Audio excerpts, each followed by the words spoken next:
ಅಧಿವೇಶನವನ್ನ ನಾವು ಯಾಕೆ ಕರೀತೀವಿ? ಜನಸಾಮಾನ್ಯರ ಸಂಕಷ್ಟಗಳಿಗೆ ಸ್ಪಂದಿಸಲಿಕ್ಕೆ ಅಧಿವೇಶನ. ಈ ಬಾರಿ ಅಧಿವೇಶನ ಕರೆದಿದ್ದು ನಾವು ಇವರು ಮಹಾತ್ಮ ಗಾಂಧೀಜಿ ರಾಷ್ಟ್ರೀಯ ಉದ್ಯೋಗ ಖಾತ್ರಿ ಯೋಜನೆಯ ಹೆಸರನ್ನು ಚೇಂಜ್ ಮಾಡಿ ಆ ಉದ್ಯೋಗ ಖಾತ್ರಿಯಲ್ಲಿ ಸುಮಾರು ಬದಲಾವಣೆಗಳನ್ನ ಮಾಡಿದರೆ ಅದಕ್ಕೋಸ್ಕರ ವಿಶೇಷವಾದಂಥ ಅಧಿವೇಶನವನ್ನ ಕರೆದಿದ್ದೇವೆ. ಸೊ ಈ ಒಂದು ನಾವು ಇವತ್ತು ಸ್ಟ್ರೈಕ್ ಅನ್ನು ಹಮ್ಮಿಕೊಂಡಿದ್ದೇವೆ. ವಿಶೇಷವಾಗಿ ಈ ಉದ್ಯೋಗ ಖಾತ್ರಿ ಯೋಜನೆಯ ಒಳ ಹುನ್ನಾರ ಏನಿದೆ, ಬಿಜೆಪಿ ಮಾಡ್ತಾ ಇರುವಂತ ಒಳ ಹುನ್ನಾರವನ್ನ ದೇಶದ ಜನತೆಗೆ, ರಾಜ್ಯದ ಜನತೆಗೆ ತಿಳಿಸಬೇಕಾಗಿದೆ. ಅದರಲ್ಲೂ ಉದ್ಯೋಗ ಖಾತ್ರಿಯಲ್ಲಿ ಕೆಲಸ ಮಾಡ್ತಾ ಇರುವಂತ ಬಹಳಷ್ಟು ಜನ ನಮ್ಮ ಅಣ್ಣ ತಮ್ಮಂದರು ಮತ್ತು ಅಕ್ಕ ತಂಗಿ ತಾಯಿಯಂದ್ರಿಗೆ ಅನ್ಯಾಯ ಆಗಿದೆ. ಮತ್ತೆ ಇದರ ಮೊದಲಿನ ತರಾನೇ ಮನರೇಗಾ ಮಾಡಬೇಕು ಅಂತ ಹೇಳಿ ಇವತ್ತು ನಾವು ಪ್ರೊಟೆಸ್ಟ್ ಅನ್ನ ಮಾಡ್ತಾ ಇದ್ದೀವಿ.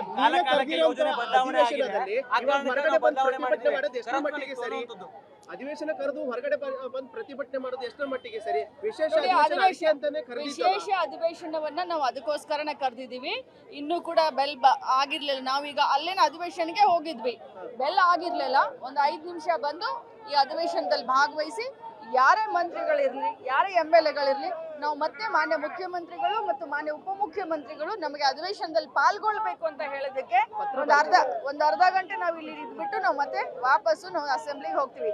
ಆದ್ರೆ ತಾವು ಕೇಳ್ತಾ ಇದ್ದೀರಾ ಈ ಒಂದು ಭ್ರಷ್ಟಾಚಾರದ ಬಗ್ಗೆ ತಾವು ಕೇಳ್ತಾ ಇದ್ದೀರಾ. ನನಗೆ ಈ ಕ್ವಶನ್ಗೆ ಉತ್ತರ ಹೇಳಲಿಕ್ಕೆ ಒಂಥರ ನಗು ಬರ್ತಾ ಇದೆ. ಯಾಕೆ ಅಂತಂದ್ರೆ ಈ ಮನ್ರೇಗಾದಲ್ಲಿ ಭ್ರಷ್ಟಾಚಾರ ಆಗಿದ್ರೆ ಅದನ್ನ ಅವ್ರಿಗೆ ತಿಳಿದುಕೊಳ್ಳಿಕ್ಕೆ 11 ವರ್ಷ ಬೇಕಾಯ್ತಾ? ಬಿಜೆಪಿ ಅವರಿಗೆ 11 ವರ್ಷ ಬೇಕಾಯ್ತಾ ಮನ್ರೇಗಾದಲ್ಲಿ ಭ್ರಷ್ಟಾಚಾರ ನಡೆದಿದ್ದು ತಿಳಿದುಕೊಳ್ಳಿಕ್ಕೆ? ಇದು ಸುಮ್ಮನೆ ಜನರ ದಿಕ್ಕನ್ನ, ಭಾವನೆಯನ್ನ ಬದಲಿಸ್ಲಿಕ್ಕೆ ಭ್ರಷ್ಟಾಚಾರದ ಒಂದು ಹೆಸರನ್ನ ಹೇಳ್ತಾ ಇದ್ದಾರೆ. ಇವತ್ತಿನ ಅಧಿವೇಶನದಲ್ಲಿ ಅಬಕಾರಿ ಇಲಾಖೆಯಲ್ಲಿ ಭ್ರಷ್ಟಾಚಾರ ಆಗಿದೆ ಅನ್ನೋದ್ರ ಬಗ್ಗೆ ಪ್ರಸ್ತಾಪ ಮಾಡ್ತೀನಿ ಅಂತ ಬಿಜೆಪಿ ಮತ್ತೆ ಜೆಡಿಎಸ್ ಖಂಡಿತವಾಗ್ಲೂ ಮಾಡ್ಲಿ. ಯಾಕಂತಂದ್ರೆ ಆರೋಪ ಬಂದ ತಕ್ಷಣ ಯಾರು ಕೂಡ ಭ್ರಷ್ಟಾಚಾರಿಗಳಾಗೋದಿಲ್ಲ. ಬಹಳಷ್ಟು ಆರೋಪಗಳು ಪ್ರತ್ಯಾರೋಪಗಳು ಇರ್ತವೆ. ಅದರ ಸತ್ಯಾಸತ್ಯತೆಯನ್ನ ತಿಳ್ಕೊಂಡು ನಾವೆಲ್ಲ ಮುಂದೆ ಬರಿಬೇಕು. ಬೆಳಗಾವಿಯ 400 ಕೋಟಿ ಒಂದು ದೊಡ್ಡ ಕಗ್ಗಂಟಾಗಿದೆ ಇವತ್ತು. ಅವರು ನಮ್ಮ ಮೇಲೆ ಹಾಕೋದು, ಈ ಕಡೆಯಿಂದ ನಾವು ಮಾತಾಡೋದು, ಕುಲಂಕುಷವಾದಂತ ತನಿಖೆಯನ್ನ ಕರ್ನಾಟಕ ರಾಜ್ಯ ಪೊಲೀಸರು ಮಾಡ್ತಾ ಇದ್ದಾರೆ. ಇದು ಒಂದು ಗಡಿ ಭಾಗದಲ್ಲಿ ಸಿಕ್ಕಂತದ್ದು. ಯಾಕಂತಂದ್ರೆ 3 ಗಡಿಗಳು ಬರ್ತವೆ, ಮಹಾರಾಷ್ಟ್ರ, ಗೋವಾ ಮತ್ತು ಕರ್ನಾಟಕ. ಸೊ ಕುಲಂಕುಷವಾಗಿ ತನಿಖೆ ಆದ್ಮೇಲೆ ಖಂಡಿತವಾಗ್ಲೂ ಹೇಳ್ತೀವಿ. ಆದ್ರೆ ಗುಜರಾತ್ ನಿಂದ ಬಂದಿದೆ. ಗುಜರಾತ್ ನಲ್ಲಿ ಯಾವ ಸರ್ಕಾರ ಇದೆ ತಮ್ಗೆಲ್ಲರಿಗೂ ಗೊತ್ತಿದೆ. ಗುಜರಾತ್ ನಿಂದ 400 ಕೋಟಿ ಅಲ್ಲಿ ನಮ್ಮವ್ರು ಏನಾದ್ರು ಕಳಿಸ್ಲಿಕ್ಕೆ ಆಗುತ್ತಾ? ಆರೋಪ ಪ್ರತ್ಯಾರೋಪ ಬೇಡ. ಇದ್ರಲ್ಲಿ ರಾಜಕಾರಣ ಮಾಡ್ಲಿಕ್ಕೆ ಹೊರಟಿದ್ದಾರೆ. ಖಂಡಿತವಾಗ್ಲೂ ರಾಜಕಾರಣ ಮಾಡೋಣ. ಮೊದಲು ಸತ್ಯಾಸತ್ಯತೆ ತಿಳ್ಕೊಳ್ಳೋಣ. ಮಹಾರಾಷ್ಟ್ರ ಚುನಾವಣೆ ಬಳಕೆ ಅದು ಯಾರ ಅಂತೆಕಂತೆಗಳು ಬೇಡ ರೀ. ಪಕ್ಕಾ ಸಬೂತ್ ಏನಾದ್ರು ಇದೆಯಾ? ಈಗ ಅವರು ನಮ್ಮಲ್ಲಿ ಮಹಾರಾಷ್ಟ್ರ ಪೊಲೀಸರು ಬೆಳಗಾವಿ ಪೊಲೀಸರಿಗೆ ಪತ್ರವನ್ನ ಬರೆದು ಸಹಾಯವನ್ನ ಕೇಳಿದ್ರು. ನಾವು ಮಾಡ್ಲಿಕ್ಕೆ ತಯಾರಿದ್ದೀವಿ. ಆದ್ರೆ ಮುಂದೆ ಬರ್ತಾ ಇಲ್ಲ. ನೋಡೋಣ, ಮೊದಲು ಕಾನೂನು ರೀತಿ ತನಿಖೆ ಆಗಲಿ. ಈಗ 2 ತಿಂಗಳು ಹಣ ಬಿಡುಗಡೆ ಮಾಡ್ತಾ ಇದ್ದೀವಿ. ಈ ಅಧಿವೇಶನವನ್ನ ನಾವು ಯಾಕೆ ಕರೀತೀವಿ? ಜನಸಾಮಾನ್ಯರ ಸಂಕಷ್ಟಗಳಿಗೆ ಸ್ಪಂದಿಸಲಿಕ್ಕೆ ಅಧಿವೇಶನ. ಈ ಬಾರಿ ಅಧಿವೇಶನ ಕರೆದಿದ್ದು ನಾವು ಇವರು ಮಹಾತ್ಮ ಗಾಂಧೀಜಿ ರಾಷ್ಟ್ರೀಯ ಉದ್ಯೋಗ ಖಾತ್ರಿ ಯೋಜನೆಯ ಹೆಸರನ್ನು ಚೇಂಜ್ ಮಾಡಿ ಆ ಉದ್ಯೋಗ ಖಾತ್ರಿಯಲ್ಲಿ ಸುಮಾರು ಬದಲಾವಣೆಗಳನ್ನ ಮಾಡಿದರೆ ಅದಕ್ಕೋಸ್ಕರ ವಿಶೇಷವಾದಂಥ ಅಧಿವೇಶನವನ್ನ ಕರೆದಿದ್ದೇವೆ. ಸೊ ಈ ಒಂದು ನಾವು ಇವತ್ತು ಸ್ಟ್ರೈಕ್ ಅನ್ನು ಹಮ್ಮಿಕೊಂಡಿದ್ದೇವೆ. ವಿಶೇಷವಾಗಿ ಈ ಉದ್ಯೋಗ ಖಾತ್ರಿ ಯೋಜನೆಯ ಒಳ ಹುನ್ನಾರ ಏನಿದೆ, ಬಿಜೆಪಿ ಮಾಡ್ತಾ ಇರುವಂತ ಒಳ ಹುನ್ನಾರವನ್ನ ದೇಶದ ಜನತೆಗೆ, ರಾಜ್ಯದ ಜನತೆಗೆ ತಿಳಿಸಬೇಕಾಗಿದೆ. ಅದರಲ್ಲೂ ಉದ್ಯೋಗ ಖಾತ್ರಿಯಲ್ಲಿ ಕೆಲಸ ಮಾಡ್ತಾ ಇರುವಂತ ಬಹಳಷ್ಟು ಜನ ನಮ್ಮ ಅಣ್ಣ ತಮ್ಮಂದರು ಮತ್ತು ಅಕ್ಕ ತಂಗಿ ತಾಯಿಯಂದ್ರಿಗೆ ಅನ್ಯಾಯ ಆಗಿದೆ. ಮತ್ತೆ ಇದರ ಮೊದಲಿನ ತರಾನೇ ಮನರೇಗಾ ಮಾಡಬೇಕು ಅಂತ ಹೇಳಿ ಇವತ್ತು ನಾವು ಪ್ರೊಟೆಸ್ಟ್ ಅನ್ನ ಮಾಡ್ತಾ ಇದ್ದೀವಿ.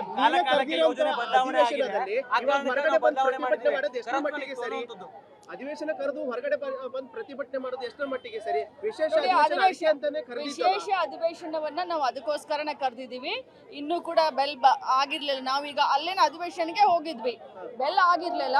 ಒಂದು 5 ನಿಮಿಷ ಬಂದು ಈ ಅಧಿವೇಶನದಲ್ಲಿ ಭಾಗವಹಿಸಿ ಯಾರೇ ಮಂತ್ರಿಗಳಿರ್ಲಿ, ಯಾರೇ MLAಗಳಿರ್ಲಿ, ನಾವು ಮತ್ತೆ ಮಾನ್ಯ ಮುಖ್ಯಮಂತ್ರಿಗಳು ಮತ್ತು ಮಾನ್ಯ ಉಪಮುಖ್ಯಮಂತ್ರಿಗಳು ನಮಗೆ ಅಧಿವೇಶನದಲ್ಲಿ ಪಾಲ್ಗೊಳ್ಬೇಕು ಅಂತ ಹೇಳೋದಕ್ಕೆ ಒಂದು ಅರ್ಧ ಗಂಟೆ ನಾವು ಇಲ್ಲಿ ಇದ್ಬಿಟ್ಟು ನಾವು ಮತ್ತೆ ವಾಪಸ್ಸು ನಾವು ಅಸೆಂಬ್ಲಿಗೆ ಹೋಗ್ತೀವಿ.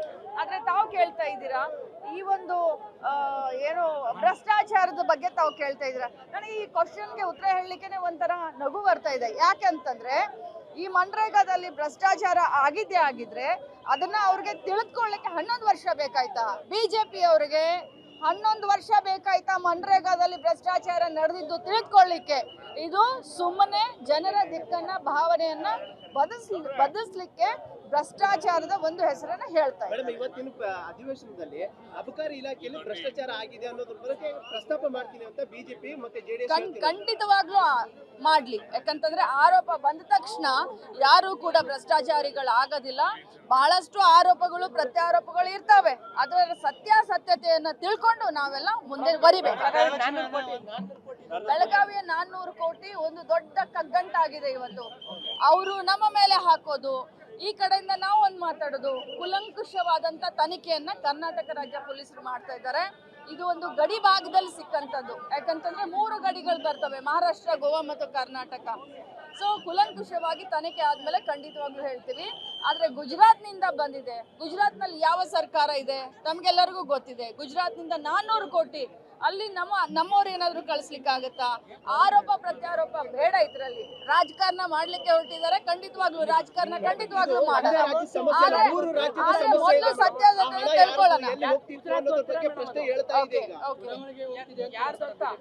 ಮಹಾರಾಷ್ಟ್ರ ಚುನಾವಣೆ ಬಳಕೆ ಇದೆ ಅನ್ನೋ ಆರೋಪ ಇದೆ. ಅದು ಯಾರ ಅಂತೆಕಂತೆಗಳು ಬೇಡ ರೀ. ಪಕ್ಕಾ ಸಬೂತ್ ಏನಾದ್ರು ಇದೆಯಾ?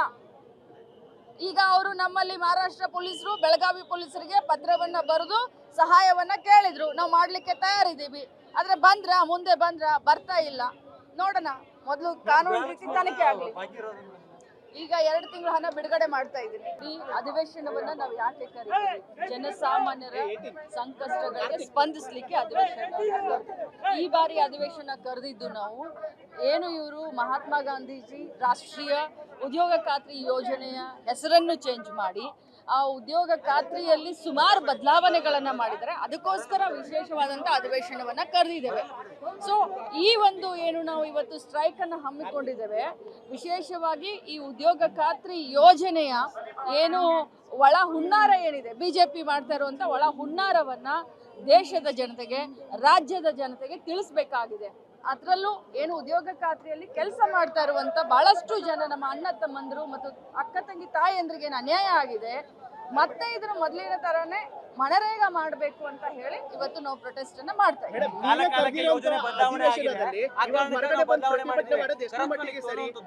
ಅಧಿವೇಶನ ಕರೆದು ಹೊರಗಡೆ ಬಂದು ಪ್ರತಿಭಟನೆ ಮಾಡೋದು ಎಷ್ಟರ ಮಟ್ಟಿಗೆ ಸರಿ? ವಿಶೇಷ ಅಧಿವೇಶನವನ್ನ ನಾವು ಅದಕ್ಕೋಸ್ಕರನೇ ಕರೆದಿದ್ದೀವಿ. ಇನ್ನೂ ಕೂಡ ಬೆಲ್ ಆಗಿರ್ಲಿಲ್ಲ. ನಾವೀಗ ಅಲ್ಲೇನ ಅಧಿವೇಶನಕ್ಕೆ ಹೋಗಿದ್ವಿ, ಬೆಲ್ ಆಗಿರ್ಲಿಲ್ಲ.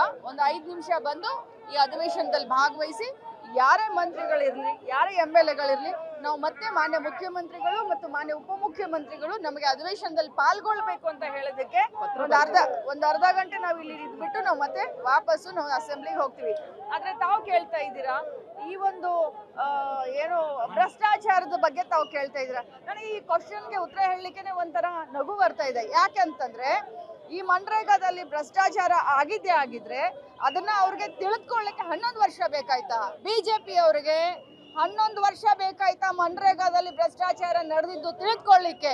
ಇದು ಸುಮ್ಮನೆ ಜನರ ದಿಕ್ಕನ್ನ ಭಾವನೆಯನ್ನ ಬದಲಿಸ್ಲಿಕ್ಕೆ ಭ್ರಷ್ಟಾಚಾರದ ಒಂದು ಹೆಸರನ್ನ ಹೇಳ್ತಾ ಇದೆ. ಮೇಡಮ್, ಇವತ್ತಿನ ಅಧಿವೇಶನದಲ್ಲಿ ಅಬಕಾರಿ ಇಲಾಖೆಯಲ್ಲಿ ಭ್ರಷ್ಟಾಚಾರ ಆಗಿದೆ ಅನ್ನೋದ್ರ ಬಗ್ಗೆ ಪ್ರಸ್ತಾಪ ಮಾಡ್ತೀನಿ ಅಂತ ಬಿಜೆಪಿ ಮತ್ತೆ ಜೆಡಿಎಸ್ ಖಂಡಿತವಾಗ್ಲೂ ಮಾಡ್ಲಿ. ಯಾಕಂತಂದ್ರೆ ಆರೋಪ ಬಂದ ತಕ್ಷಣ ಯಾರು ಕೂಡ ಭ್ರಷ್ಟಾಚಾರಿಗಳಾಗೋದಿಲ್ಲ. ಬಹಳಷ್ಟು ಆರೋಪಗಳು ಪ್ರತ್ಯಾರೋಪಗಳು ಇರ್ತವೆ. ಅದರ ಸತ್ಯಾಸತ್ಯತೆಯನ್ನ ತಿಳ್ಕೊಂಡು ನಾವೆಲ್ಲ ಮುಂದೆ ಬರಿಬೇಕು. ಬೆಳಗಾವಿಯ 400 ಕೋಟಿ ಒಂದು ದೊಡ್ಡ ಕಗ್ಗಂಟಾಗಿದೆ ಇವತ್ತು. ಅವರು ನಮ್ಮ ಮೇಲೆ ಹಾಕೋದು, ಈ ಕಡೆಯಿಂದ ನಾವು ಒಂದು ಮಾತಾಡೋದು, ಕುಲಂಕುಷವಾದಂತ ತನಿಖೆಯನ್ನ ಕರ್ನಾಟಕ ರಾಜ್ಯ ಪೊಲೀಸರು ಮಾಡ್ತಾ ಇದ್ದಾರೆ. ಇದು ಒಂದು ಗಡಿ ಭಾಗದಲ್ಲಿ ಸಿಕ್ಕಂತದ್ದು. ಯಾಕಂತಂದ್ರೆ 3 ಗಡಿಗಳು ಬರ್ತವೆ, ಮಹಾರಾಷ್ಟ್ರ, ಗೋವಾ ಮತ್ತು ಕರ್ನಾಟಕ. ಸೊ ಕುಲಂಕುಷವಾಗಿ ತನಿಖೆ ಆದ್ಮೇಲೆ ಖಂಡಿತವಾಗ್ಲೂ ಹೇಳ್ತೀವಿ. ಆದ್ರೆ ಗುಜರಾತ್ನಿಂದ ಬಂದಿದೆ. ಗುಜರಾತ್ನಲ್ಲಿ ಯಾವ ಸರ್ಕಾರ ಇದೆ ತಮ್ಗೆಲ್ಲರಿಗೂ ಗೊತ್ತಿದೆ. ಗುಜರಾತ್ನಿಂದ 400 ಕೋಟಿ ಅಲ್ಲಿ ನಮ್ಮವ್ರು ಏನಾದ್ರು ಕಳಿಸ್ಲಿಕ್ಕಾಗತ್ತಾ? ಆರೋಪ ಪ್ರತ್ಯಾರೋಪ ಬೇಡ. ಇದ್ರಲ್ಲಿ ರಾಜಕಾರಣ ಮಾಡ್ಲಿಕ್ಕೆ ಹೊರಟಿದ್ದಾರೆ. ಖಂಡಿತವಾಗ್ಲೂ ರಾಜಕಾರಣ ಖಂಡಿತವಾಗ್ಲೂ ಮಾಡೋಣ. ಆದ್ರೆ ಮೊದಲು ಸತ್ಯಾಸತ್ಯತೆ ತಿಳ್ಕೊಳ್ಳೋಣ. ಪ್ರಶ್ನೆ ಹೇಳ್ತಾ ಇದೆ. ಮಹಾರಾಷ್ಟ್ರ ಚುನಾವಣೆ ಬಳಕೆ ಆಗಿದೆ ಅನ್ನೋ ಆರೋಪನೂ ಇದೆ. ಅದು ಯಾರ ಅಂತೆ ಬೇಡ ರೀ, ಪಕ್ಕಾ ಸಬೂತ್ ಏನಾದ್ರೂ ಇದೆಯಾ?